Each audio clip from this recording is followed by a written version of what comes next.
பூஞ்சோலை மாணவர்கள் அனைவருக்கும் வணக்கம். இன்னைக்கு 18-19 ஜூன் 2026 2 நாளுக்குரிய நியூஸ் பேப்பர் வந்து பார்க்க போகிறோம்பா. ஸோ ஹெட்லைன் என்ன அப்படின்னு சொல்லி பார்த்தீங்கன்னா, இந்திய மாலுமிகளின் பாதுகாப்புக்கு முக்கியத்துவம் அப்படின்னு சொல்லிட்டு ட்ரம்ப் சொல்லியிருக்காப்புல. சரிங்களா, பிரதமர் மோடி கிட்ட சொல்லியிருக்காரு. ஆக்சுவலாக இதில் எக்ஸாம் பாயிண்ட் ஆஃப் வியூவில் நம்ம பார்க்க வேண்டியது இதுதான். பிரான்ஸ் ஏவியன் நகரில் G7 உச்சி மாநாடு நடைபெற்றுருக்கு. இது மட்டும்தான் இதில் நியூஸ். நம்ம இன்னைக்கு நியூஸ் பேப்பரில் வந்துட்டு நியூஸ் கம்மி தான். அதனால ஒரு சில இந்த உலக அரசியலை வந்து நம்ம தெரிஞ்சுக்கிற வேண்டிய விஷயத்தில் இருக்கோம். வெறுமனே நியூஸ் மட்டும் இல்லாமல். ஏன் அப்படின்னா, இப்போ இந்தியாவை அமெரிக்கா பாதுகாக்கும் ட்ரம்ப் சொல்லியிருக்காரு. இதுக்கு ஒரு முக்கியமான காரணம் இருக்குப்பா. அதாவது நம்ம இந்தியாவோட மிகப்பெரிய ஒரு பாசிட்டிவ் நெகட்டிவ் ரெண்டுமே எது அப்படின்னு சொல்லி பார்த்தீங்கன்னா மக்கள் தொகை தான்.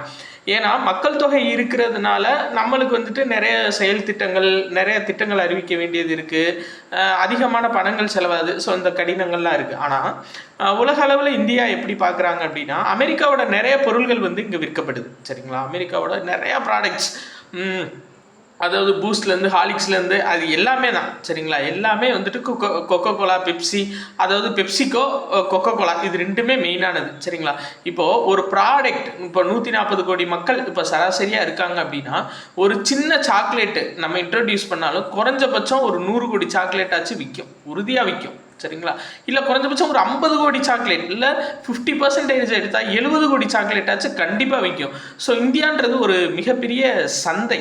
சரிங்களா, அதை வந்துட்டு நிறைய பேர் இப்போ சொல்கிறாங்க இந்தியாவை அமெரிக்கா பாதுகாக்கும் ட்ரம்ப் சொல்லியிருக்காரு அப்படின்னா, இது வந்து அவருக்கு நன்மை. சரிங்களா, அவருக்கும் நன்மை தான். ஏன்னா ஒரு திடீர்னு ஒரு போர் வந்துச்சுன்னா பூராமே நின்றோம். ஓகே ரைட், அவங்களோட சேல்ஸும் நிற்கும் மெயினாக. ஓகே ரைட், அடுத்தது பார்க்கலாமா. வேறு இதில் முக்கியமான நியூஸ்ன்னு சொல்லிட்டு எதுவுமே இல்லை. இப்போ சட்டப்பேரவை இப்போ தான் தொடங்கியிருக்கு. ஸோ அது சார்ந்த தகவல்கள் எதுவுமே இல்லை. சரிங்களா, அது அவங்க சொன்னதுக்கப்புறம் நம்ம பார்த்துக்கலாம். வேறு இந்த முக்கியம்பா என்ன அப்படின்னு சொல்லி பார்த்தீங்கன்னா, இந்தியாவின் பாதுகாப்பு தளவாட தயாரிப்பு உற்பத்தி, அதாவது ஆக்சுவலாக இந்தியாவோட பாதுகாப்பு தளவாடங்கள் உற்பத்தி 1.78 லட்சம் கோடியாக உயர்ந்திருக்கு. இங்கே பாருங்கள், 2013-14 இந்த பாதுகாப்பு தளவாடங்கள் இந்தியாவில் உற்பத்தி செய்யப்பட்டது மொத்தம் 43,746 கோடிக்கு தான் உற்பத்தி செய்யப்பட்டிருக்கு. ஆனால் இப்போ இது 4 மடங்கு அதிகரிச்சிருக்கு. 1.78 லட்சம் கோடியாக இந்தியாவோட பாதுகாப்பு தளவாட தயாரிப்பு வந்து உற்பத்தி ஆகிட்டு இருக்கு. இதில் பொதுத்துறை நிறுவனங்கள் மூலியமாக 76%, தனியார் துறை நிறுவனங்கள் பங்களிப்பு மூலியமா 24% இதுல அடங்கியிருக்கு. சரிங்களா, அதே போல் 2024-25 நிதியாண்டில் இது 22% இருந்தது அப்படின்னு சொல்லி கொடுத்துருக்காங்க. எதுனா தனியார் துறையோட பங்களிப்பு. சரிங்களா, அப்போ இது ஒரு முக்கியமான நியூஸ் பார்த்துக்கோங்க. வேற ஐரோப்பிய யூனியனோட வர்த்தக ஒப்பந்தம் கையெழுத்து ஆகியிருக்கு. அதில் இந்தியாவிலிருந்து ஐரோப்பிய யூனியனுக்கு செல்லக்கூடிய பொருள்களுக்கு 99% பொருள்களுக்கு வரி நீக்கம் பண்ணியிருக்காங்க. அதே மாதிரி ஐரோப்பாவில் இருந்து இந்தியாவுக்கு வரக்கூடிய பொருள்களுக்கு 97% பொருள்களுக்கு வரி சலுகை கொடுத்துருக்காங்க. ஸோ அது ரொம்ப ரொம்ப முக்கியமானது. சரிங்களா, இந்தியாவிலேருந்து அங்கே போகிற பொருள்களில் 99% ஏற்றுமதிக்கு வரி நீக்கம் பண்ணியிருக்காங்க.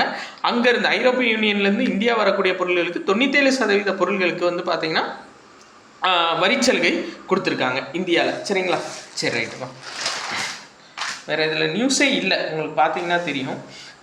வேறு இந்த நியூஸ் ரொம்ப முக்கியம்.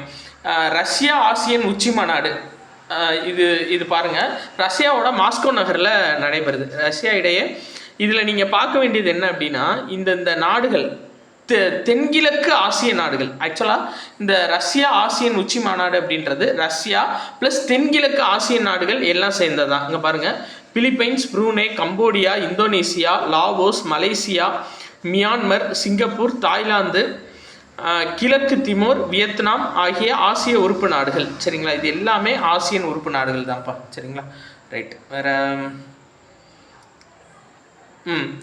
அதாவது இந்த ஆண்டு ரஷ்ய அதிபர் புதினும் ஆசியன் அமைப்பின் தற்போதைய தலைமை பதவியை வகிக்கும் பிலிப்பைன்ஸ் அதிபர் ஃபெர்டினாண்ட். சரிங்களா, அப்போ இந்த ஆண்டு ஆசியன் கூட்டமைப்புக்கு தலைமை தாங்கிறது யார் அப்படின்னா பிலிப்பைன்ஸோட அதிபர்ப்பா. சரிங்களா, பிலிப்பைன்ஸோட அதிபர் ஃபெர்டினாண்ட் மார்க்கோஸ் சரிங்களா, ஃபெர்டினாண்ட் மார்க்கோஸ் ஜூனியர் சரிங்களா, இவங்க தான் இந்த ஆசியன் ரஷ்யா இதை வந்து கூட்டமைப்பை இந்த தடவை தலைமை தாங்குறாங்க.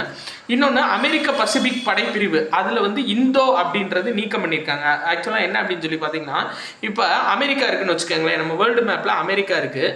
ஸோ அந்த அமெரிக்காவோட மேற்கு கடற்கரையிலேருந்து நம்ம இந்தியாவோட மேற்கு கடற்கரை வரை கிழக்கு இந்தியாவோட கிழக்கு கடற்கரை வரை இருக்கக்கூடிய பகுதிகளை பாதுகாக்கக்கூடிய படைப்பிரிவு தான் என்ன அப்படின்னா இந்தோ பசிபிக் படைப்பிரிவுன்னு சொல்லுவாங்க. ஆக்சுவலாக இது துவங்கப்பட்டது 1947. அப்போதைய அமெரிக்க அதிபர் ஹாரி எஸ் ட்ரூமனால் அவரால் துவங்கப்பட்டிருக்கு. அதில் வந்துட்டு இந்தோ பசிபிக் அப்படின்ற பெயர் வந்து நீக்கப்பட்டு இந்தோ பசிபிக்ன்ற பெயர் நீக்கப்பட்டு அமெரிக்க பசிபிக் படைப்பிரிவு அப்படின்னு தான் இருக்குது சரிங்களா. இது வந்து அமெரிக்காவோட மேற்கு கடற்கரையிலேருந்து இந்தியாவோட மேற்கு கடற்கரைன்னு சொல்லியிருக்காங்க. கிழக்கு கடற்கரையில் இந்தியாவோட மேற்கு கடற்கரை வரையும் பாதுகாக்கக்கூடிய பொறுப்பு இந்த படைப்பிரிவுக்கு இருக்குது சரிங்களா. ரைட், ஓகேப்பா.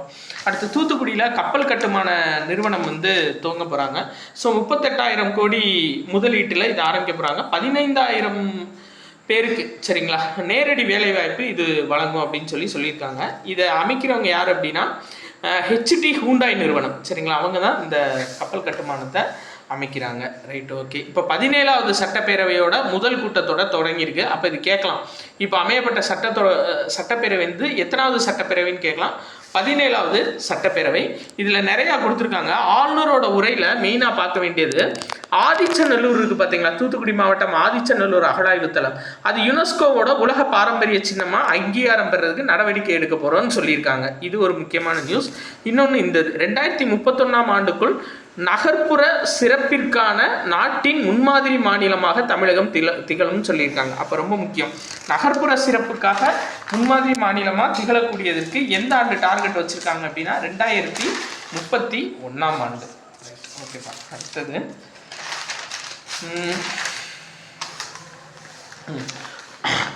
முதலீட்டாளர் ஊக்குவிப்பு ஆணையம் துவங்கப்படும் சொல்லியிருக்காங்க. தமிழ்நாட்டு முதலீட்டாளர் ஊக்குவிப்பு ஆணையம் ஆக்சுவலாக என்னன்னா 2000 கோடிக்கு அதிகமாக முதலீடு செய்யும் நிறுவனங்கள் அல்லது 5000 பேருக்கு வேலைவாய்ப்பு அளித்து வரும் நிறுவனங்கள், அவங்களுக்கு விரைந்து அனுமதி அளிக்கிறதுக்காக இந்த முதலீட்டு ஆணையம் துவக்கப்படும் சொல்லியிருக்காங்கப்பா. இது ரொம்ப ரொம்ப முக்கியம் சரிங்களா.